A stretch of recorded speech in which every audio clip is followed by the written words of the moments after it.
Bem-vindos ao Direito Mais Café, aqui mais uma vez na Vieiras, Café Bariartes, para apreciar um cafezinho gostoso, bater aquele papo com muito conteúdo, para a gente fomentar coisas boas e educacionais e levar muita informação para todo mundo que assiste aqui o Direito Mais Café.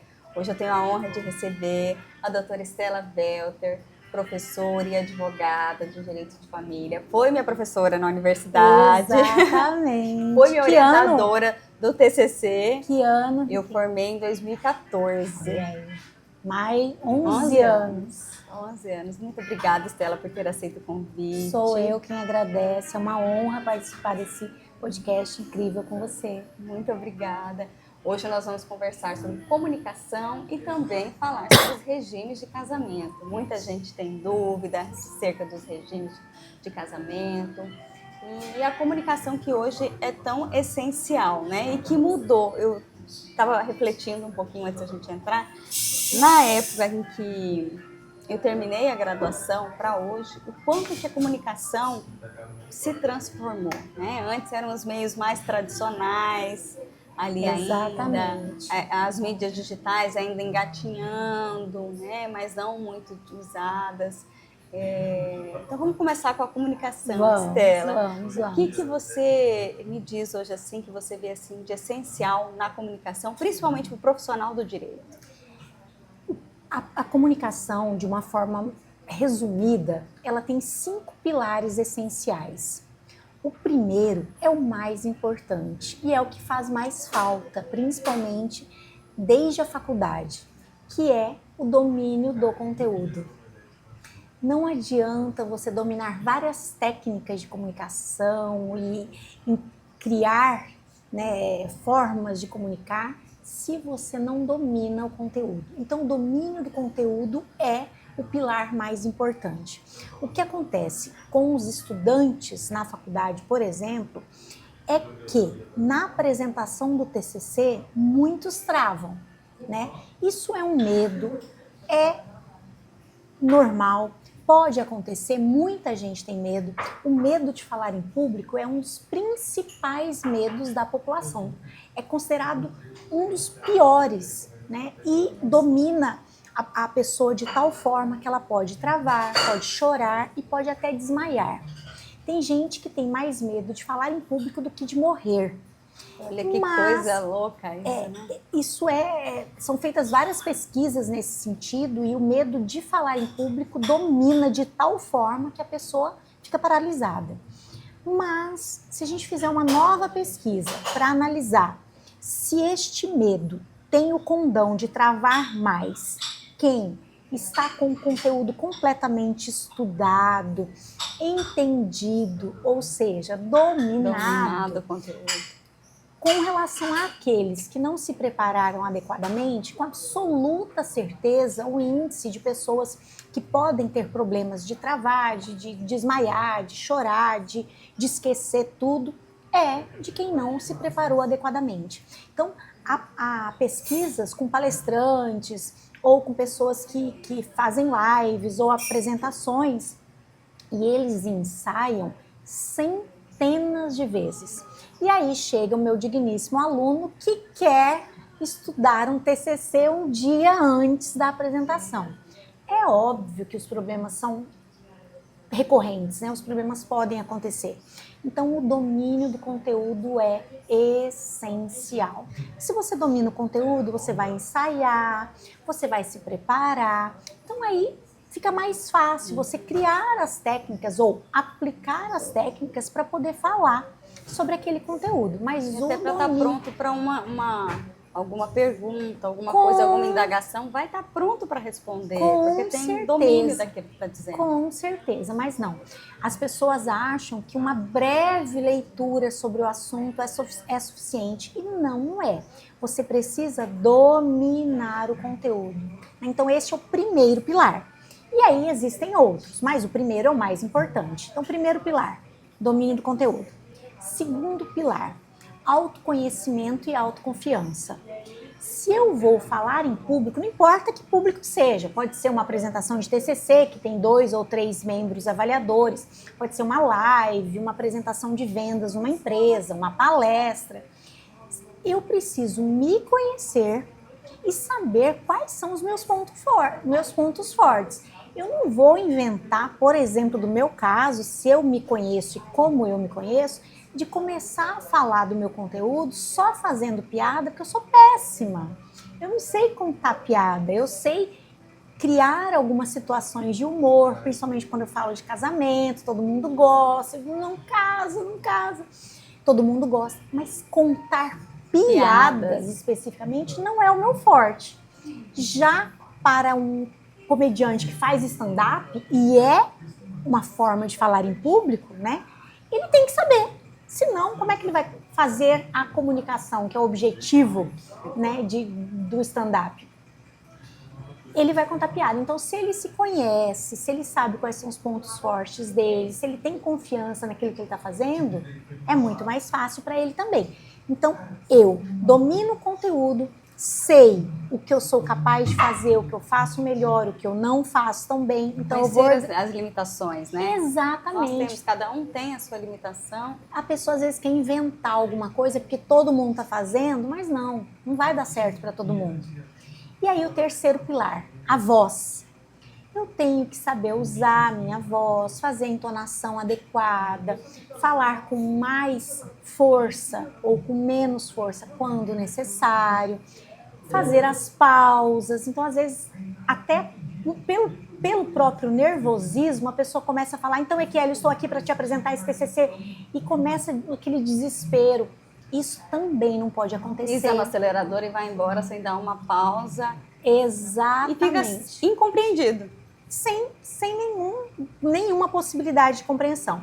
Então, o domínio do conteúdo, o autoconhecimento, a voz, e aí nós temos a linguagem corporal e a postura. Nos últimos tempos, isso ganhou uma força, né? Antigamente não se falava muito disso, mas hoje em dia aquela pessoa que está com os braços assim, isso já tem estudos que comprovam que isso vai transmitir medo, insegurança, uma postura mais ereta, mais imponente, vai transmitir mais confiança. Então a postura, a linguagem corporal tem que ser estudada. Ah, mas eu não quero estudar isso com profundidade.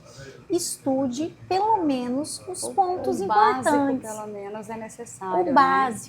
O básico bem feito é ainda a melhor forma. E, por último, a conexão com o público. Se você conhece o público para o qual você vai falar, você pode pensar em exemplos para aquele público, para gerar essa conexão. Se eu vou fazer uma palestra num evento evangélico, eu vou colocar uma música de fundo de um funk obsceno. Então, eu tenho que me adaptar ao meu público para fazer a conexão adequada. Outro dia eu fui fazer uma palestra exatamente sobre oratória para um público essencialmente evangélico. Eu peguei referências para falar de oratória e da importância da fala e da fala para o público, peguei referências da Bíblia. Você cria uma conexão ali exatamente. Com o público, né? Uma empatia. Exatamente. Então, lógico que não virou um culto, não virou uma pregação, mas algumas referências da Bíblia falavam de voz, de linguagem, de falar. Então, eu pude usar isso como exemplo, porque se você não sabe o público para quem você está falando, como é que você vai criar exemplo? Vai ter como. E aí vai ser incompreendido. Exatamente. Porque se você pega um público evangélico e dá um exemplo totalmente fora do contexto, um exemplo, por exemplo, às vezes da Igreja Católica, algo mais específico e tal, a pessoa não vai compreender. Exatamente. Então, você tem que conhecer o seu público, você pode criar os exemplos, as histórias, porque uma parte de dominar o conteúdo também envolve dominar certas técnicas. E hoje se fala muito em storytelling, né? Então, qual é a referência que eu usei nesse caso específico da Bíblia? As parábolas. Que eram as parábolas? Histórias que Jesus contava né? Para o quê? Convencer as pessoas, ensinar. Então, esse storytelling que hoje é obrigatório praticamente, né, para todo mundo, é a forma Já de é contar. milenar. Exatamente. E deu certo. Então, tem coisas que se deu certo há milhares de anos, E continua ainda por que você não dando vai resultado. fazer, né? Então, o storytelling, os exemplos. Eu palestrei o ano passado na Câmara dos Vereadores e eu percebi que o público era de uma idade mais avançada, assemelhada à minha, inclusive. E eu precisava dar um exemplo de uma mãe que praticava alguns cuidados com a filha e que só ela fazia.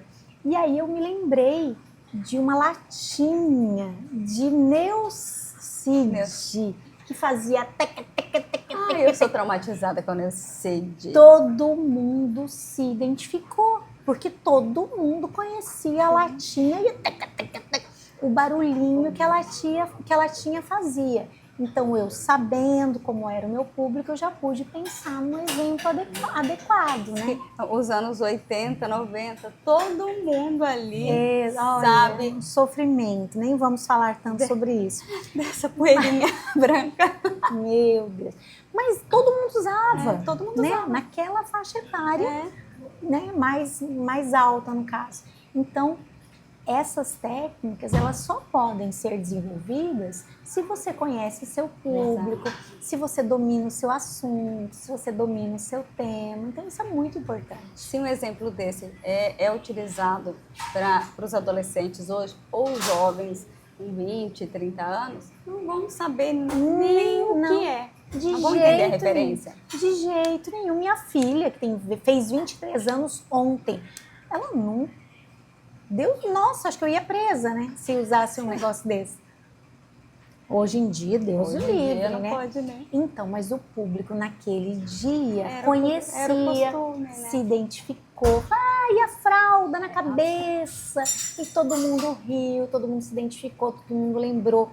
Então, quando você cria memórias, quando você busca memórias na mente do seu público, isso automaticamente cria uma conexão. Então, isso é muito importante para quem vai falar em público. E isso faz com que o público grave aquilo que está sendo, a mensagem que está sendo transmitida através daquele exemplo, através daquela memória. Exatamente. E aí, como eu sou professora universitária, inclusive tive a honra, né, de ser sua aluna, quando eu vou dar um exemplo de uma matéria técnica, de um assunto técnico, eu uso exemplos que os meus alunos possam compreender. Eu não vou usar um palavreado específico do código, porque senão ele vai ler o código 10 vezes e não vai entender. Então, o que eu busco? Olha, eu era casada com Marcelo Antonita, meu eterno marido, ainda é. E aí, o que aconteceu? Marcelo morreu, eu morri, o que vai acontecer com a nossa herança? Para conseguir explicar um artigo que é: se concorrer com descendente só do autor da herança, o cônjuge tocará um E consegue entender isso se eu ficar restrita a isso. Então, ficar repetindo a letra fria da lei, exatamente. Né? Então, com exemplos adequados ao meu público, que é mais jovem, eu consigo transmitir essa mensagem. E a didática é uma técnica da oratória. Então, E eu sou prova de que a didática da professora doutora Estela é maravilhosa. Muito obrigada. Muitos exemplos e muitas coisas eu guardo até hoje. Olha, tem 11 anos que eu formei, gente. Tem um bocadinho de tempo aí. E eu recordo, assim, por conta justamente desses exemplos práticos e palpáveis, assim, fáceis de compreensão do dia a dia, coisas simples. Eu fico muito honrada quando ex-alunos me dizem isso. Professora, eu me lembro como se fosse hoje de tal exemplo. Então eu crio, às vezes os exemplos são fantasiosos, mas são criados com esse objetivo, né? De memorização, de lembrança e, obviamente, de entendimento. E grava. Esses exemplos são os pontos marcantes que levam a gente a buscar a informação que está por trás do exemplo. Exatamente. Eu tive um caso há alguns anos, já faz algum tempo, de uma ex-aluna que entrou em contato comigo. Ela é advogada trabalhista. E ela entrou em contato comigo e falou: professora, eu tenho uma amiga que está com um problema gravíssimo, gravíssimo, gravíssimo. E ela veio falar comigo, e assim, eu não me lembro exatamente, mas eu lembro que a senhora falou que ela teria direito. No caso, não ela, né, mas o exemplo, né?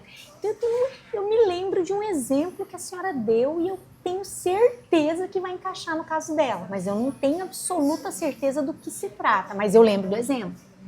E aí a amiga veio falar comigo, achando que estava assim, perdida na vida.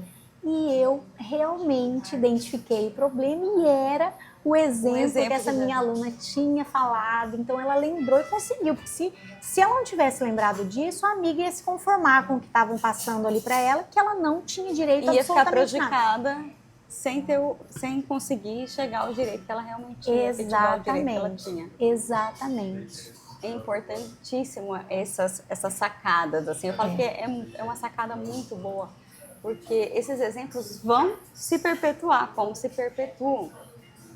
Quem está assistindo já foi aluno da professora Estela, vai com certeza lembrar dos exemplos em sala de aula. São coisas que ficam na nossa mente, a gente fala, poxa, isso aqui, ó, eu sei que tem algo aqui. Às vezes não lembra, por não atuar na área de direito de família, não vai conseguir pegar na hora ali, não, mas qual artigo que é e tal. Mas depois vai conseguir, não. Então já sabe por onde começar a pesquisar. Já sabe que tem um problema ali, peraí. Peraí que a gente já vai conseguir identificar. E nesse caso, já vou fazer um gancho para o direito de família. Este exemplo que foi lembrado é porque uma coisa que eu sempre ressalto é: os efeitos do regime de bens são diferentes num divórcio e na morte. Eu sempre falo isso. Eu começo as minhas aulas de direito de família e de direito das sucessões, que é a parte da herança, com este exemplo. Olha, se eu for me divorciar, é uma coisa. Oba! Ai, que olha maravilha! Que lindo. O nosso cappuccino, o Marcos, maravilhoso, sempre nos servindo muito bem. Com um coraçãozinho. Adorei. Eu vou até aproveitar. Aproveite, porque tá muito lindo. Gente, vocês não têm... Obrigada, Marcos. Vou fazer um story aqui do cappuccino. A gente está gravando, mas eu tô quebrando o protocolo aqui. Não tem protocolo aqui, não. Então olha que coisa mais linda. Não tem protocolo, gente.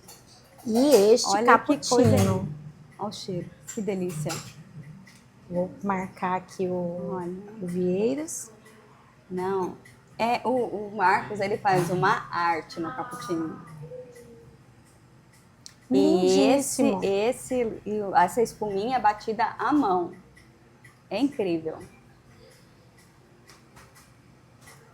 Então, como eu estava falando, eu sempre ressalto que os regimes de bens, os efeitos dos regimes de bens são diferentes num divórcio e na morte. E aí a pessoa pode não saber nem como que é, mas ela vai lembrar do que eu falei. Que é diferente. E aí ela vai procurar o profissional, né, no caso eu, que fui a profissional procurada, para salvá-la. O que aconteceu neste caso? Que é um caso mais emblemático do direito de família somado ao direito das sucessões. Uma moça se casou com um homem mais velho. Então, ela não tinha nada. E ele já tinha um patrimônio, né? Inclusive, até porque era mais velho, já tinha trabalhado mais, construído um patrimônio. Vamos imaginar que fosse um patrimônio de R$1 milhão. Então, eles se casaram. Ele já tinha 3 filhos. Mais velho, já tinha vindo de outros relacionamentos. Então, ele tinha 3 filhos e o patrimônio que eu estou exemplificando como R$1 milhão.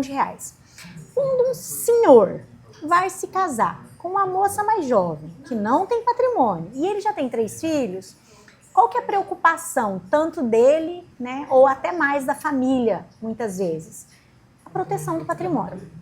E aí não tem que ser pelo regime de separação total de bens. Todo mundo pensa isso. Então eu vou me casar, ele, né? vou me casar pelo regime de separação total de bens. Por quê? Meus bens Porque vão estar resguardados. Exatamente. Num divórcio. Meus bens estarão protegidos. Se eu for me divorciar, ela não tem direito a nada. Perfeito. Realmente essa é a regra para o divórcio. Só que não é assim na morte. E o que aconteceu com essa moça? Quando este marido, eles se casaram pelo regime de separação total de bens, e ela sabia, né? Então ela sabia, não tem direito a nada. Mas eles não se divorciaram. Ele morreu. Ele teve um infarto fulminante e morreu. E aí a família já falou, olha, tchau. Tchau. Os filhos, no caso, né? Você não tem direito a nada, tchau. E ela, por sorte, é amiga dessa minha ex-aluna, que é advogada trabalhista.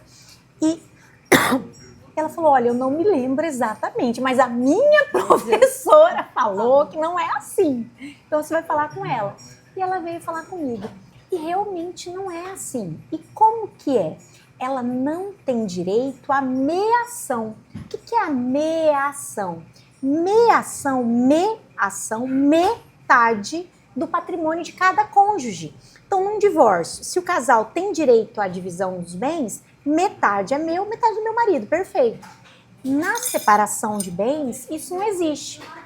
Mas, que é meu, que é seu, é seu. O que é meu, o que é seu, é seu, exatamente. Mas, como ele morreu, ela era herdeira. Então, se ele tinha 3 filhos, a herança dele deveria, e como de fato foi, dividida em 4 partes iguais.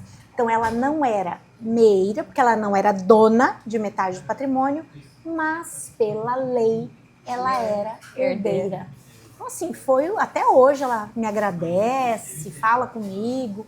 Então, foi uma salvação, porque ela estava indo embora ali sem nada. Uma xícara, né? Não, livrou ela de ficar sem nada daquilo que ela tem direito legal, por lei, que a lei estabelece que tem. Exatamente. Isso aí. E por falta de conhecimento, muitas vezes a gente acaba perecendo em algumas coisas e deixando de concretizar ou de usufruir de algo que é nosso por direito. Então, aqui hoje, toda essa nossa conversa também é um meio da gente levar para as pessoas um pouquinho dessas dicas, dessas orientações, para a pessoa saber, poxa, eu ouvi isso aqui, ó, a doutora Estela falou lá, eu tenho algum direito aqui, não vou sair de mão abanando. Exatamente. Uma coisa que eu tenho feito muito dos últimos 2 anos, especificamente, são as consultas pré-matrimoniais. Então, o casal eles ficam noivos, né? Então, eles agendam uma consulta comigo para que eu possa explicar as regras dos regimes de bens detalhadamente. Porque as pessoas têm essa noção de regime de bens pelo que o cartório explica. Olha, Exato. Separação total, cada um é dono do seu, comunhão parcial. O que era antes é particular, mas o que adquiriu junto é do casal. Ninguém explica que no divórcio é assim, mas na morte não é. Ninguém explica algumas questões detalhadamente.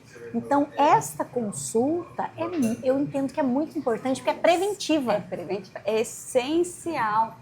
Olha, vocês, noivos, namorados, já fica a dica, hein?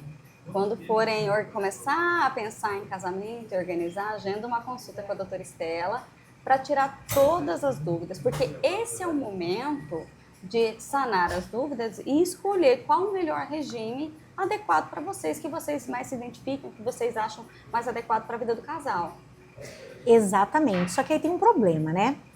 Um dos tabus é falar sobre patrimônio. Exato. São os 2 maiores tabus do direito são falar sobre patrimônio e falar sobre morte. E aí, vai casar, envolve os 2, né? Mas vamos pensar nessa consulta antes do casamento para escolher o regime de bens. A maioria das consultas que eu faço é com os noivos separadamente.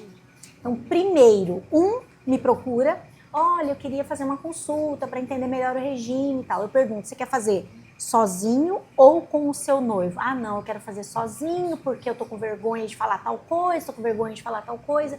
Falo, olha, nós podemos fazer então você primeiro e depois eu faço com o casal ou faço com você e depois com ele ou com ela e vocês decidem o regime de bens depois, sabendo de todos os detalhes. Porque às vezes um tem mais dinheiro do que o outro e fica com vergonha de perguntar ali na frente, ai, mas eu ganho mais, e se eu colocar tal coisa no meu nome, o que vai acontecer? E aí muita gente não sabe que existe a possibilidade de misturar regras dos regimes. Dá para fazer um híbrido Dá ali. para fazer um híbrido combinando regras para criar um regime para aquele casal. Então, adequado à realidade deles. Eu não quero separação total porque eu acho injusto. Mas eu não quero comunhão parcial porque eu ganho muito mais. Tá, então vamos pensar no meio termo, vamos misturar algumas regras. Então dá para criar um regime híbrido e as pessoas, na maioria, não sabem disso. Sabe. Igual, no cartório isso não é informado. E o pacto antinupcial? Como você vê hoje, assim, tem sido mais procurado, mais realizado? Muito mais. Porque também era algo assim que era um monstro, né? Falou nisso aí, já era o motivo de separação do casal, né? Achando que se falasse em pacto antinupcial é porque pensava que o outro queria dar o golpe do baú, né? Por quê? Porque o regime de bens mais comum, o regime de bens mais barato e o regime de bens automático, que é o legal, que é o adotado pela lei, é o regime de comunhão parcial.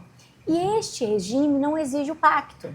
Então, a maioria das pessoas se casa adotando esse regime, por quê? Porque é o mais barato, porque é o mais simples, entre aspas, porque ele é o mais complicado. Se a gente for analisar o regime de comunhão parcial, é o único regime que tem 3 patrimônios. Um único. Então vamos supor que eu e você, a gente vai se casar, né? Nesse regime tem o que era meu antes do casamento, o que era seu antes do casamento e o que a gente vai adquirir junto. E são 3 preocupações. E se a gente vai se casar num regime de separação total, não. É o meu, que já era meu, e o que eu adquiri também é só meu. E o seu. Que já era meu, que eu adquiri também vai continuar. Exatamente. Então, na separação não total, comunica nada. Só 2 patrimônios. E na comunhão universal? Tudo é do casal. Só. Então, é um só. Mas o que recebeu de herança é do casal. Mas o que eu já tinha é do casal. Então, o regime mais complicado e que todo mundo pensa que é o mais simples é comunhão parcial. Olha que paradoxo, né? Exatamente. E o mais barato. Por quê? Porque não precisa do pacto. Então, as pessoas, depois que os regimes de bens foram mais estudados, depois que as pessoas perceberam a mudança no divórcio e na morte, as pessoas começaram a adotar outros regimes e, para que outros regimes sejam adotados, é obrigatória a confecção do pacto. Então, o pacto começou a ser mais divulgado. E também colocação de cláusulas no pacto que começaram a ser mais divulgadas também. Por exemplo, a cláusula de traição. Né? Antigamente, ninguém falava nisso. Era uma coisa absurda de se pensar.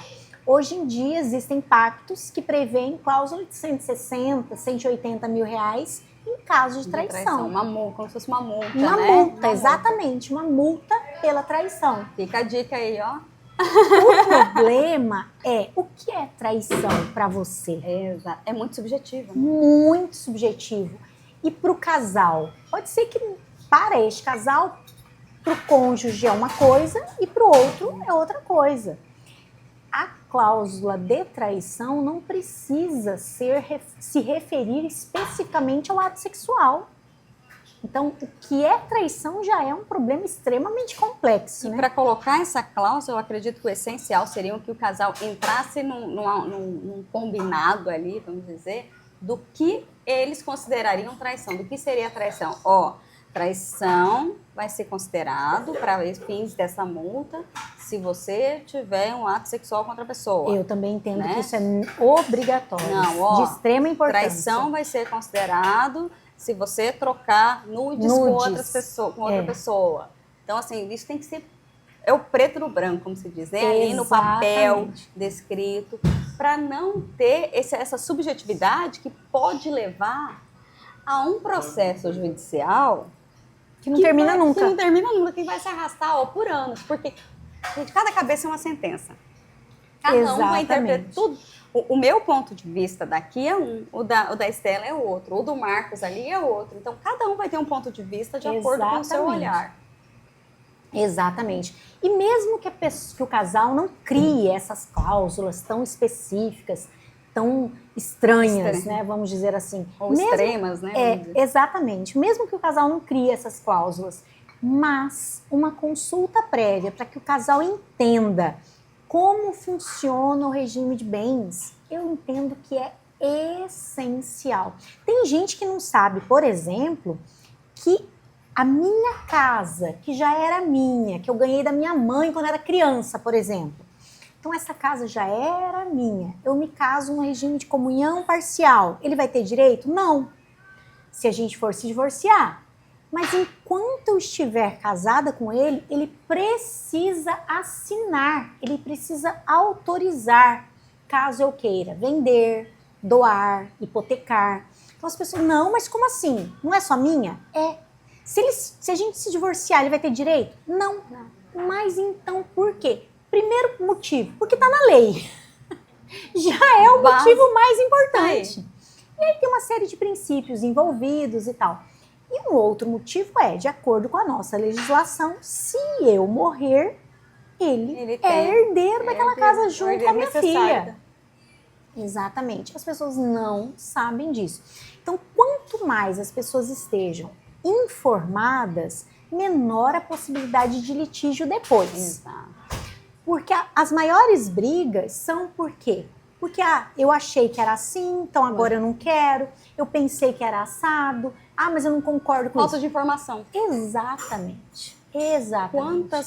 Quantas ações judiciais podem ser evitadas por informação, por ter uma informação prévia, por antes de você... Gente, o casamento é um contrato. Não, é um ato romântico. Não, gente, é um contrato. Legalmente, é um contrato. Da mesma forma como você fecha um contrato para comprar um carro, um contrato com uma empresa, o casamento é um contrato. E ali tem as cláusulas e você vai ter que seguir aquelas regras e ponto. Sim, tem uma essência, tem características especiais. É um contrato de direito de família, porque é um contrato diferenciado? Mas ele tem a essência de um contrato. Então, estas cláusulas, quer você queira, quer não, elas estão presentes. Regimes de bens, por exemplo, você pode criar cláusulas, como eu especifiquei? Pode, mas as cláusulas estão na lei. Os efeitos das cláusulas, você vai criar as cláusulas? Vai, mas os efeitos daquilo que você criou estão na lei. Então, se eu crio uma cláusula de que aquele bem não será do casal, por quê? Porque existe na lei a previsão de que aquele bem não se comunique, etc, etc. Então, as pessoas... Informação é poder, né? Sendo um jargão bem comum. Informação é poder. Se você se casa sabendo de todas as consequências, né? De todos os efeitos, é muito mais tranquilo. Por quê? Porque se você não conversa sobre patrimônio antes do casamento, é muito mais difícil conversar depois. Exatamente. E um dado perfeito, um corte assim incrível, né? Um dado que a maioria das pessoas desconhece é que o patrimônio, que dinheiro é o principal motivo de divórcios no Brasil. Não é traição, não é falta de sexo, como muitos mencionam. Muitos mencionam realmente, traição também. Mas o principal que está no topo é dinheiro. A importância de se conversar sobre isso antes de sentar, de ter um apoio jurídico, porque envolve inúmeras questões jurídicas, para poder se casar. a fim de evitar um futuro divórcio por falta de informação. Exatamente. Lógico que a informação não vai segurar Não. um casamento que não deu certo, mas com certeza pode diminuir o conflito, porque os dois já Exato. sabem o que vai Já acontecer. tá tudo ali, ó, expresso. Exatamente. Informação é muito importante. Casal bem informado nem se compara. E evita o litígio, né? Como você já havia dito, evita o litígio. Então, se não deu certo o casamento, por inúmeras coisas, outros motivos e tal, vai se evitar um litígio. Não, tá aqui, eu sei que isso é assim, isso é assado, isso aqui é meu, isso aqui é seu, isso aqui é nosso, isso aqui é de pronto, evita uma dor de cabeça e anos de luta judicial. Com certeza. Tem divórcios no Poder Judiciário que já duram 7, 8 anos. E a briga está ali na questão do patrimônio. Qual o regime de bens? Comunhão parcial de bens. No regime de separação não tem isso.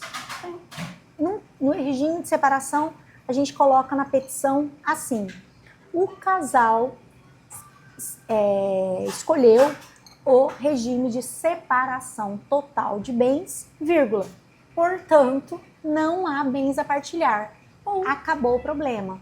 Mas as pessoas têm medo de se casar assim, porque se eu sugerir me casar sob esse regime, eu não amo, ou ele vai se sentir ofendido, ou ela vai se sentir ofendida. Eu não penso assim, mas vamos conversar antes então.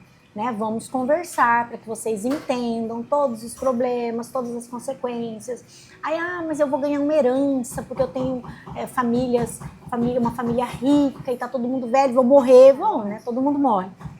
Eu vou ganhar uma herança. Herança não comunica. Tudo bem, o que é não comunicar? Herança não faz parte do patrimônio do casal. Perfeito. Mas no divórcio não vai entrar. No divórcio não vai entrar, mas os frutos daquela herança vão. O que são os frutos? Se a herança consiste em imóveis, então são vários imóveis, o que você vai fazer depois que você recebe os imóveis? Você não vai vender tudo e gastar o dinheiro, não. Você pode alugar os imóveis, por exemplo. Perfeito. Os imóveis são só seus. O valor dos aluguéis é do casal. As pessoas não sabem disso. Não, então eu vou vender tudo e vou colocar numa aplicação. Perfeito. O grosso da aplicação é só seu. Os rendimentos são do casal. Então, são detalhes que as pessoas não sabem. E aí que gera o conflito. Exatamente. E outra, né? Identificar, calcular estes valores, se o casamento durou muitos anos, cada dia mais complicado. Eu ganhei uma fazenda com 100 bois da raça Nelore. Tá, e agora? Agora eu tenho 1000 cabeças de gado, E aí, vamos lá. A gente tem que analisar o que isso cresceu, a fazenda, quantas colheitas aconteceram, o que foi adquirido com o fruto daquela colheita.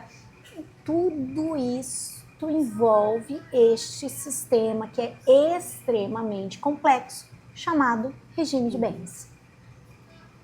Olha, são coisas assim importantíssimas a ser debatidas e como, Stella, você disse no começo, ainda é um tabu na nossa sociedade falar sobre dinheiro dos casais.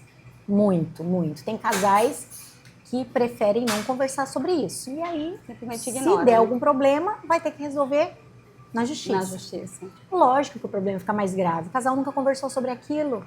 Exatamente.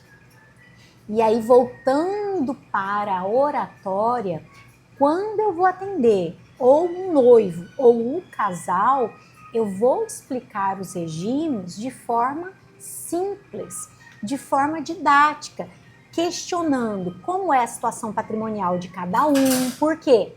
Conheça o seu público, é um dos pilares que eu falei da comunicação.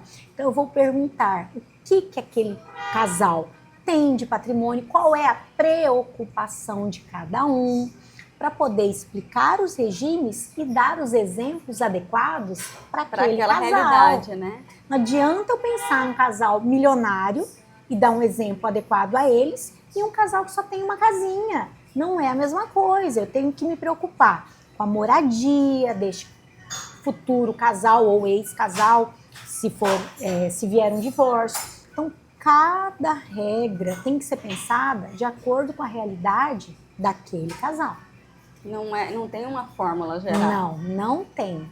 E a Mesmo comunicação assim, a gente não consegue evitar um divórcio. Exato. A gente previne o litígio, mas não consegue evitar, porque aí envolve, lógico, muitos coisas da outros vida, fatores. né? Exatamente. E a comunicação é justamente isso, não é só o falar, o passar a mensagem, mas o ser compreendido. Não adianta nada falar e não ser compreendido. Exatamente. Se a comunicação ela envolve a transmissão da mensagem de forma completa. Não adianta eu transmitir a mensagem se você não entendeu. Não houve comunicação.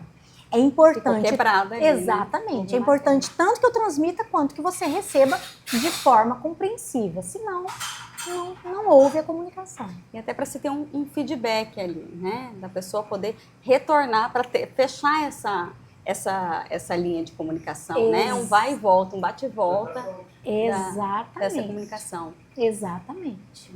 Aí, aproveitando que a gente falou um pouquinho sobre o pacto, uma cláusula do pacto que começou nos Estados Unidos há muitos anos e hoje já se usa muito no Brasil e que eu particularmente gosto, é a cláusula chamada popularmente, né, de cláusula anti-baixaria. O que é essa cláusula? Lógico que podem ocorrer vários desdobramentos, né, mas o objetivo principal é colocar uma cláusula no pacto que, caso este casal venha a se divorciar, os dois estão proibidos de. Aí cada um vai aumentar o número de regras, né? Divulgar detalhes da separação, divulgar detalhes públicos, por exemplo, dar entrevistas se o casal é de influencers ou de pessoas famosas. Uma vida midiática, né? Exatamente. Vida pública. Dar entrevistas sobre o motivo da separação, falando mal do outro ou alguma coisa nesse sentido, né? Reduzir o número de possibilidades dentro desse divórcio. Por exemplo, está proibida a utilização de prints de conversas do casal no divórcio. Porque imagina quanto, se a relação chegou naquele ponto de desgaste, talvez as conversas tenham sido terríveis. Então, isso pode ser colocado. Né? Então, já vai diminuir um pouco o grau de litigiosidade desse divórcio. Então, proibir o uso de prints, proibir o uso de divulgações de detalhes para o público. Né? Então, há várias situações que podem ser colocadas no divórcio, no pacto, com o objetivo de diminuir a briga, né? E a exposição de intimidades também, exatamente. Tem casais que colocam que antes do pedido de divórcio, eles vão ter que fazer uma terapia de casal. Olha, isso é interessante para tentar salvar, porque depois, se não tiver jeito, nós é definitivo. Tentamos de tudo. Um dos problemas que eu vejo em divórcio que eu já fiz, outro dia eu fui entrevistada e me perguntaram quantos divórcios eu já fiz. E eu não soube responder, eu não tenho nenhum cálculo disso, né? Mas o que eu percebo em algumas situações nos dois, aquele dedinho, aquela pitada de será que eu fiz tudo que poderia ser feito? Será que essa é a escolha certa? Será que essa é a escolha certa? Podia tentar mais um pouco, né? Isso. Esta sensação de eu poderia ter tentado mais um pouco, ela dói na alma das pessoas. As pessoas se arrependem grandemente quando pensam que poderiam ter feito algo a mais. Tanto um quanto o outro, independente do motivo do divórcio. Né? Às vezes há situações graves, obviamente, que não tem como prevenir ou evitar. Mas a maioria dos divórcios que eu fiz, a sensação que dói mais será que eu não poderia ter tentado mais? Então, quando o casal, tanto de um lado quanto do outro, sai com aquela sensação, eu fiz de tudo. eu fiz tudo que estava ao meu alcance, pelo menos de uma parte, ao menos, né? Eu fiz tudo que eu podia. Com certeza, óbvio que a dor Sim. acontece, né? Isso é inevitável. Mas quando a pessoa tem essa sensação, é muito mais fácil o ponto seguinte, o Recomeçar passo a seguinte, vida, o né? recomeço. É muito mais fácil quando a pessoa tem essa sensação. Eu fiz tudo que estava ao meu alcance. Então fica muito mais fácil para ela. Se o outro fez ou não, não interessa. Mas se ela fez, então por que eu recomendo que os dois tentem? Porque os dois vão ter. Realmente, eu fiz fiz tudo. tudo. Então, foi bom até aqui, ok. Então, agora vamos Exatamente. partir para uma nova vida. E justamente para poder ter esse respirar no recomeço, de recomeçar a vida e reaprender. Eu vi assim, quando eu sou divorciada, então quando a gente divorcia, você está com muitos anos com uma pessoa. Quando chega esse momento, você fala, tá, mas e agora? O que eu faço? Porque você aprende a viver uma vida junto com alguém. De repente, você fala, não deu, acabou, tá, mas e agora? Como que eu vou recomeçar? Exatamente. E se tem essa sensação, é muito mais tranquilo. Com tem certeza. essa sensação de ficar um pouquinho perdido ali, mas tem a sensação de ali, fala, não, eu fiz não tudo que eu tinha podia. outra Não tinha outra opção. Então tá eu tenho ok. que partir daqui realmente, porque é isso que eu tenho que fazer. Agora, se você fica com aquela sensação, aquilo vai te consumindo e é muito mais difícil o passo seguinte. Exato. É muito mais difícil o recomeço. Eu também sou divorciada. Tô casada de novo, mas eu tenho conhecimento de causa para falar sobre isso, não só com os meus clientes, mas com a minha própria vida. Né? Quando a gente tem essa sensação, tudo que podia ser feito foi feito, é muito mais fácil o recomeço. Não é fácil, mas é muito menos difícil. Se torna um pouco mais leve. Exatamente. Se torna um pouco mais leve. Muito interessante todas essas questões de regime de bens e expor, assim, é aquela coisa que a gente coloca na mesa e fala, tá aqui, ó. Tem que ser falado sobre isso. E agora, como é que a gente vai lidar com isso, né? Se nós nos casarmos neste regime, como vai ser? Tá, vamos nos casar então em separação total. Só que eu não estou trabalhando. Significa que eu não vou ganhar nada. E você está trabalhando, ganhando todo o dinheiro. Eu não estou, eu não estou trabalhando fora. Formalmente, né? No mercado de trabalho. Exatamente, mas eu trabalho em casa e é um trabalho. Eu até falo sobre isso, que é o trabalho invisível, né?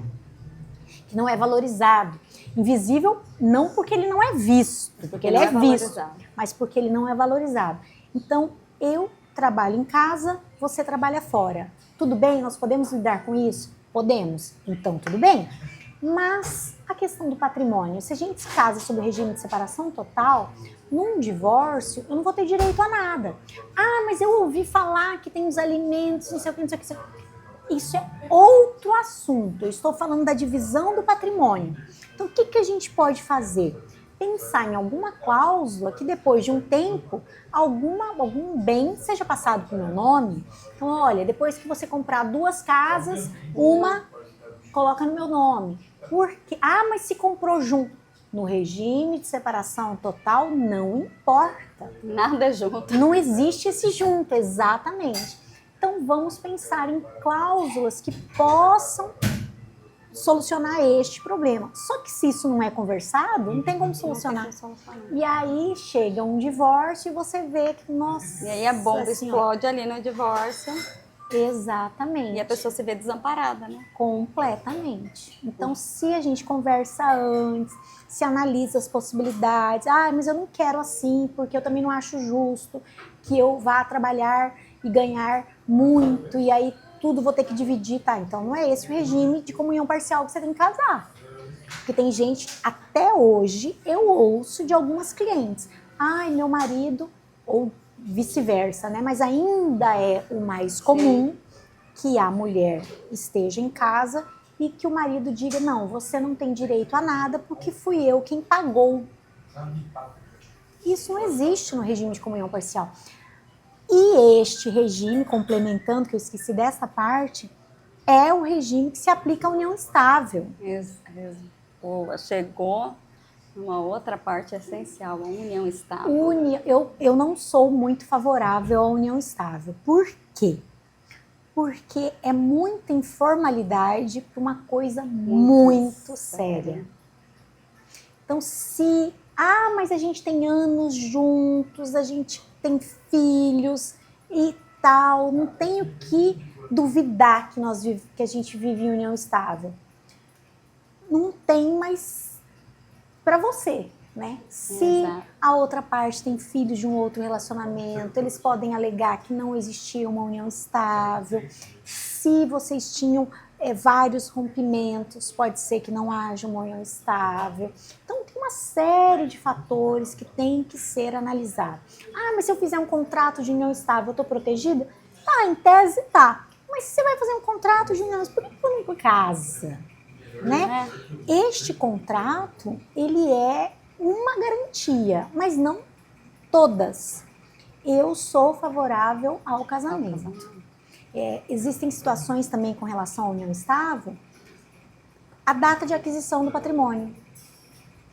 A gente começou a namorar e em determinado momento começou a viver em união estável. E aí, nesse limbo, eu adquiri um patrimônio. De quem é o patrimônio? Como que fica? É só meu ou é do casal? Isso também é uma briga eterna.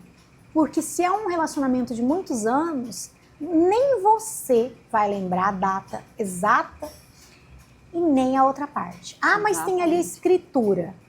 Tá, mas naquele momento, vocês já viviam em união estável?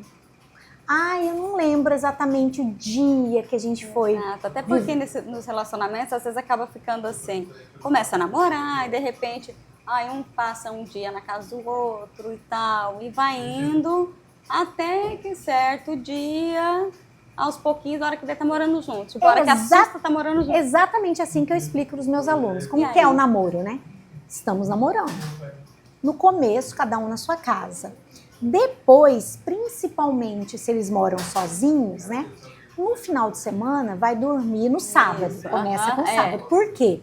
Porque vai sair, né? Vai voltar tarde. Então, vou te deixar em casa para voltar para mim. Não, dorme junto no sábado. Aí vai embora no domingo. Só que pensa, poxa, domingo é dia de ver um cinema, uma pipoca, assistir um filme ali, ficar no sofá. Então, não, melhor ir embora na segunda, né? Tudo bem, fica o sábado e domingo. Só que para ir embora na segunda, a maioria trabalha na segunda, tem que deixar uma roupa de trabalho lá. E aí, não, mas espera aí, sexta e só no sábado? Não, já vou na sexta. Vai na sexta, não trabalho sábado, então vamos na sexta. Tá. Já vai de sexta para voltar na segunda. Já vai começando, já vai ter uma gaveta, né? Já vai ter escova de dente. E aí já começa. E a hora que vê, está vivendo em união estável. Se nesse embolado aí foi adquirido patrimônio. Como que fica? É uma Olha confusão. A briga que vai ser. Exatamente. Um vai querer dizer que sim, o outro dizer que não. Exatamente. Então é muito complicado. Então, a prevenção, voltando para a prevenção. A prevenção sempre é o melhor. Se você sabe que tipo de relacionamento você tem, se você sabe o regime de bens que vigora, se você conhece as regras deste regime de bens e tanto as regras para um divórcio quanto as regras para uma morte, você é muito mais tranquilo. E o divórcio, ele pode não ocorrer, mas a morte é a única certeza que nós temos. Exatamente. Seria importante deixar a família, né, os filhos, os demais herdeiros conscientes dessas questões sucessórias. Você vê? Eu entendo que sim. Por quê? Porque às vezes a família também não sabe. Então, no caso desses 3 irmãos, desses 3 filhos que eu exemplifiquei, né? Qual era o exemplo? O senhor se casou com uma moça muito mais jovem, ele já tinha 3 filhos, e na cabeça de todos os envolvidos, inclusive na cabeça dela, da jovem, ela não tinha direito a nada. E realmente não tinha. num Num divórcio. Então, todos eles tinham plena consciência de que este pai, os filhos tinham plena consciência de que este pai, caso fosse se divorciar da moça, ela não teria direito a nada. Perfeito, era isso que eles queriam, a proteção total do patrimônio. Mas ninguém sabia que com a morte ela era herdeira. E se todo mundo já sabe, não tinha criado esse problema, porque aí mesmo depois de todas as informações prestadas, os filhos, aí piorou a situação, porque eles não queriam ver essa moça mais nem pintada de ouro. Porque se pensa, não, peraí, ela casou com meu pai recentemente, meu pai que trabalhou, meu pai que ganhou, ela se casou agora, tem um ano e já vai ter direito a 25% de todo o patrimônio que levou anos para construir, que construiu com a minha mãe. Nossa, isso é um absurdo. Aí eles se ferem, né? Exatamente, então não existe a menor condição de um relacionamento posterior, de uma amizade, nem de respeito, porque as brigas e aí as ofensas e tudo mais. E aí vai pra baixaria. Vai. E o que se evitaria até o litígio judicial, que poderia ser resolvido no cartório. Exatamente. Que é muito mais rápido, prático. Com certeza. Você vai lá com o advogado, faz bonitinho no cartório, todo mundo ali, ó, isso, todo mundo de acordo, acabou, a gente já resolve. Evita anos de briga judicial. Infelizmente, aí nós temos um outro problema, né? O direito de família, ele tem uma característica que todo advogado acha que sabe direito de família. E aí, como sucessões, que é a parte da herança,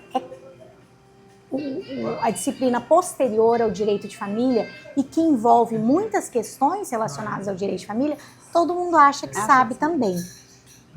E estas regras, elas são muito específicas, né? Principalmente as regras de herança. Então, há muitos profissionais que atuam em outras áreas, que acham que conhecem as regras de direito de família e de direitos das sucessões e não conhecem. Então, é necessário que as pessoas procurem profissionais especialistas na respectiva área.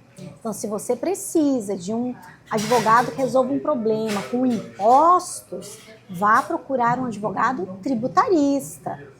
Se você precisa de um advogado que resolva a situação da transmissão da herança, se o problema é esse, procure um advogado especialista em direito das sucessões. E as pessoas costumam não fazer isso. E isso é muito triste. E eu brinco sempre que advogado não pode ser clínico geral.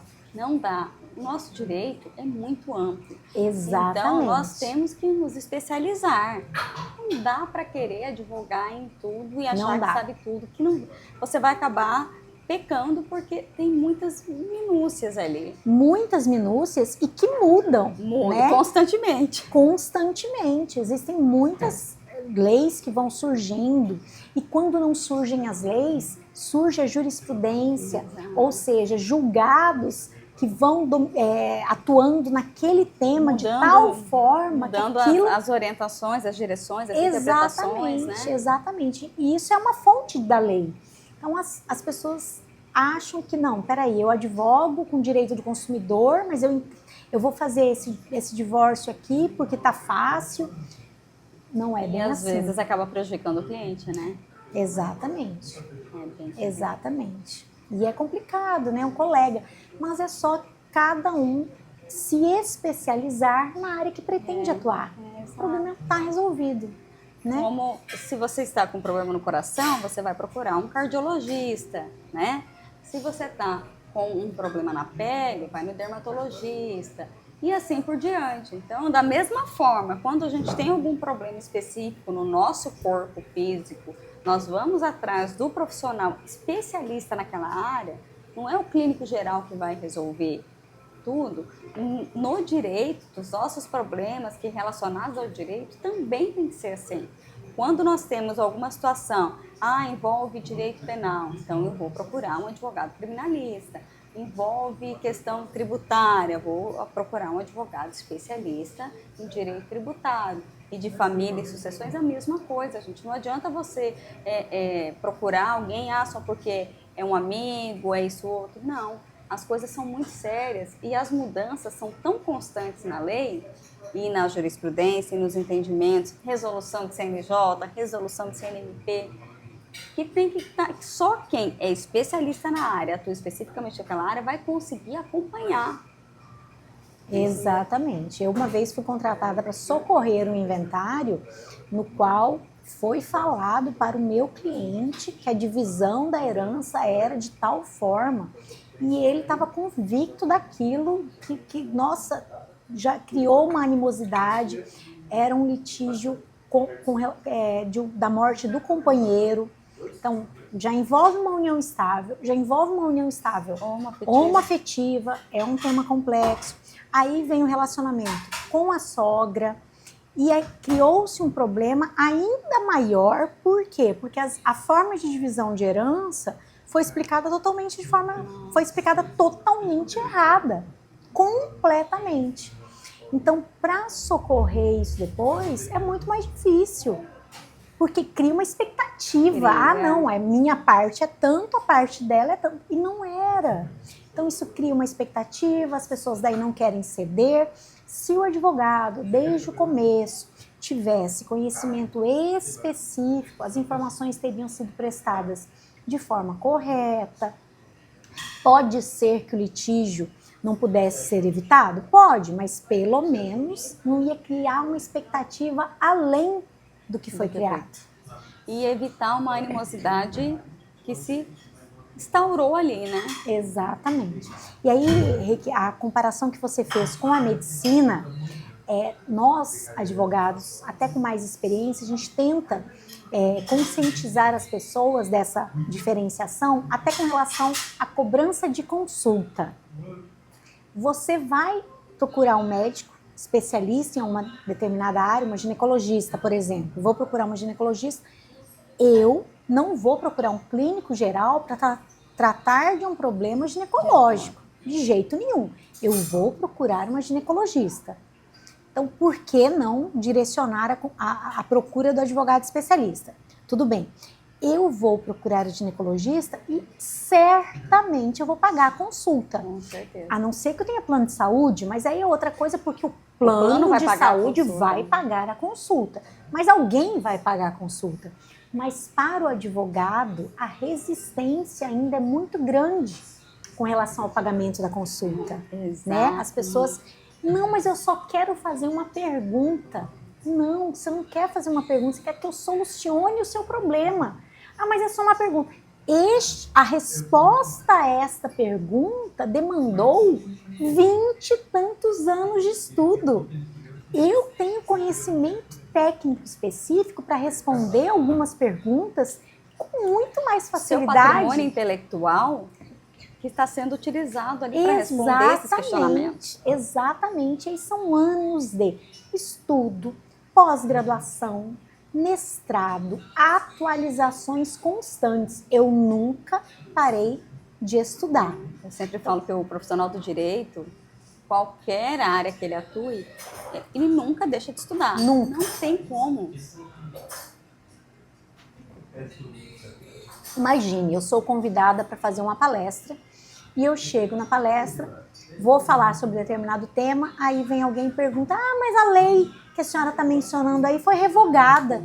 Meu Deus do céu, eu não consigo nem continuar se acontece isso comigo. O que faz? Finge um desmaio? Finge um desmaio, eu acho, sei lá. Se eu estou em constante atualização, se eu nunca parei de estudar, não existe a menor possibilidade de que eu não saiba daquela lei. Então eu posso até dar um exemplo anterior, mas se houver uma pergunta, não, realmente essa lei foi alterada, mas em casos de morte ocorridas na vigência da lei tal, é esta lei que se aplica. Então eu vou conseguir explicar porque eu estou sabendo daquilo ali. Então, a atualização constante, ela é O necessária. domínio do assunto. Domínio do assunto, primeiro pilar da comunicação. O domínio do assunto. Quando se domina o assunto, você nunca é pego de surpresa, né? Exatamente, exatamente. É importante, né? Eu tenho já 2 pós-graduações, tenho mestrado, mas estou fazendo outra pós-graduação. Então, sempre procuro um conhecimento específico em outra área. Então, por que eu falo de oratória também? Porque são 21 anos e meio de docência. Imagine quantos TCCs eu vi serem apresentados, né? Inclusive o meu. Inclusive, olha que honra. Eu já tive alunos incríveis, né? Vamos e convenhamos. Então, eu já vi alunos travarem, eu já vi alunos chorarem, eu já vi alunos, se eu perguntasse o nome, eu tenho certeza que eles não iam conseguir se lembrar na hora ali. Envolve o domínio do conteúdo? Envolve. Muito certamente, como eu falei, é mais comum pessoas que não estudaram apresentarem esses problemas do que os que estudaram e se prepararam. Mas pode acontecer com pessoas completamente comprometidas e que dominam? Pode, com certeza. Então, essas técnicas de falar em público sempre me chamaram a atenção, né? Os alunos travam, choram. Eu já presenciei desmaio em apresentação de TCC. E por isso eu fui me interessando pelo assunto.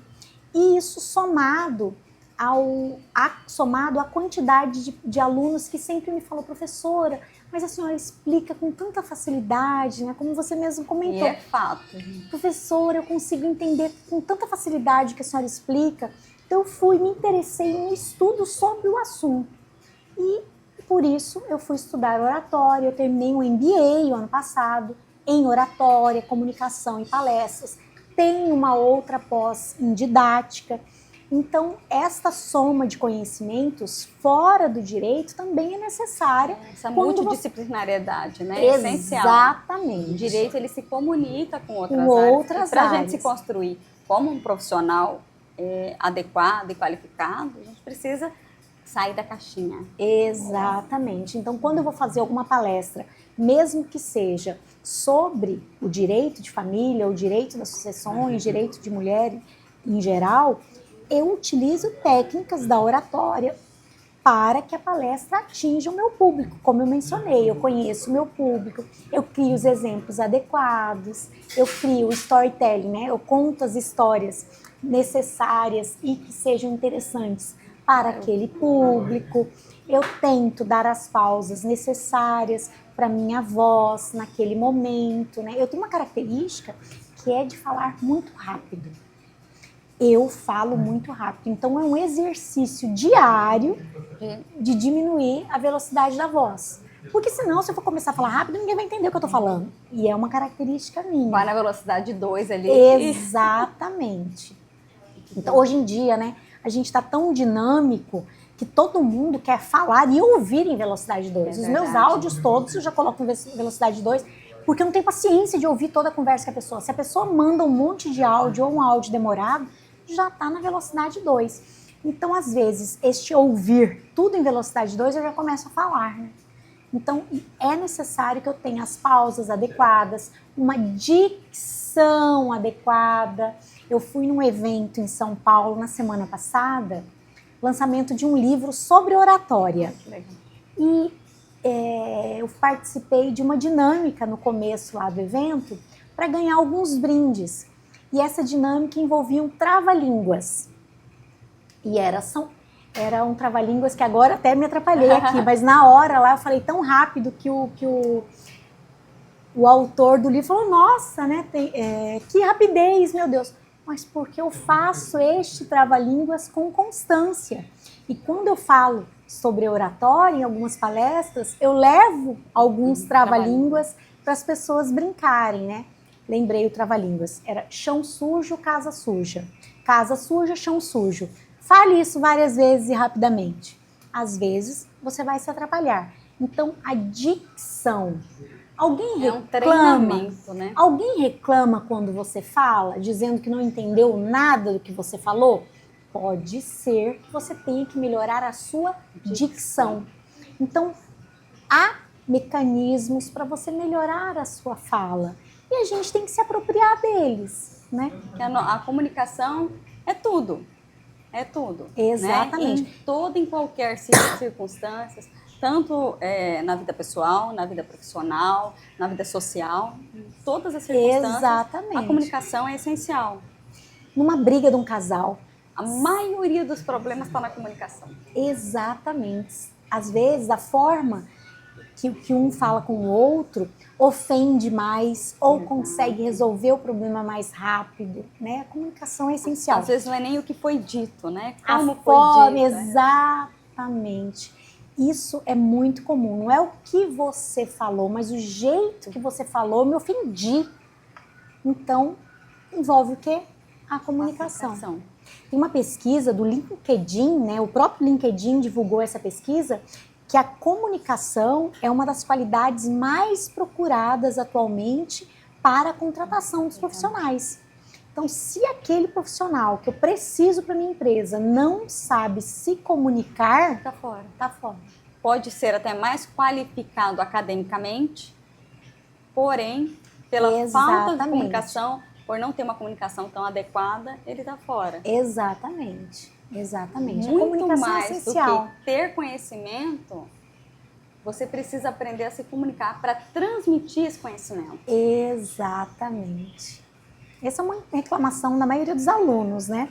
Nossa, mas dá para ver que aquela pessoa sabe muito, mas ela não sabe passar. Vi algumas questões assim na universidade, vi falar, caramba, tal pessoa tem muito conhecimento, mas não sabe transmitir aquilo. E às vezes fora da sala de aula, sentando e conversando com aquele professor ou aquela professora, eu conseguia adquirir muito mais conhecimento do que dentro da sala de aula. Então, é a adaptação daquela mensagem para aquele momento, para aquele público. Talvez falando com você sozinha depois, os exemplos tenham sido diferentes. Exatamente. Né?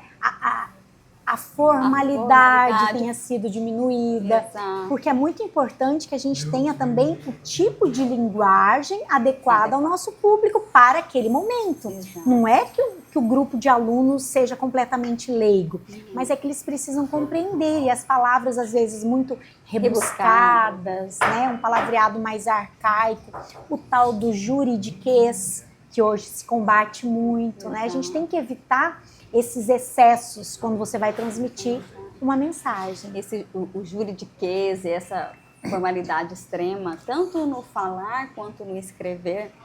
Quando eu comecei a trabalhar no Ministério Público com a doutora Lindinalva, a primeira coisa que ela me disse foi o seguinte, as peças aqui no gabinete têm que ser compreendidas por qualquer pessoa. Na época, ela atuava na promotoria de violência doméstica. Os nossos réus são, em maioria, pessoas com baixa escolaridade, muito simples. Então, todas as nossas peças têm que ser compreendidas por eles. Eles têm que ler e entender o que está sendo dito. E não usar nenhuma palavra assim, muito frufru, muito rebuscada, ou termos em latim. Então, eu fui adequando isso, eu falei, caramba, o quanto que é complicado você pegar uma peça, um parecer, ou o que quer que seja, e tá com esse juridiquês, e as pessoas às vezes leem e não conseguem compreender nada. Exatamente. Eu faço correções de peças para alguns ex-alunos, né? Então, alguns ex-alunos, às vezes, quando precisam, eles me mandam a petição, ou a petição inicial, ou uma contestação, para que eu corrija, né, e faça alguma adequação da legislação ou algum pedido específico, né, faça uma correção para que a peça fique melhor juridicamente ou que esteja adequada. Às vezes até não é nem aquela peça, nem aquela legislação, né? Então, a correção de forma geral.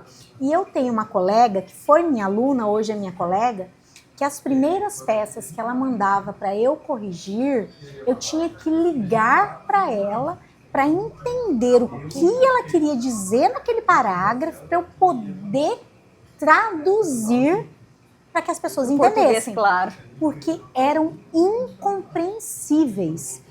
Pelo excesso. excesso de palavras em latim, o juridiquês. Nossa, cada parágrafo tinha uma citação em latim depois. Era com o dicionário do lado. Nossa Senhora, eu tive muita dificuldade no começo. Você tem isso enraizado em você? Ótimo, mantenha algumas palavras. Eu tenho uma expressão que eu aprendi na faculdade, que alguns colegas meus odeiam, mas eu mantenho. É o que passa a fazer de forma concatenada, a seguir, com arrimo nos relevantes motivos fáticos. A maioria dos meus colegas fala, meu Deus do céu, mas eu aprendi na faculdade nos anos 90. Eu quero manter essa frase ali no começo da minha petição. Tudo bem, mas é uma expressão, um local que pelo contexto fica inteligível. Então as pessoas vão compreender? Vão. Tem algumas palavras mais rebuscadas? Tem, mas dá para compreender? Dá. Agora, no geral, as pessoas têm que entender minha petição.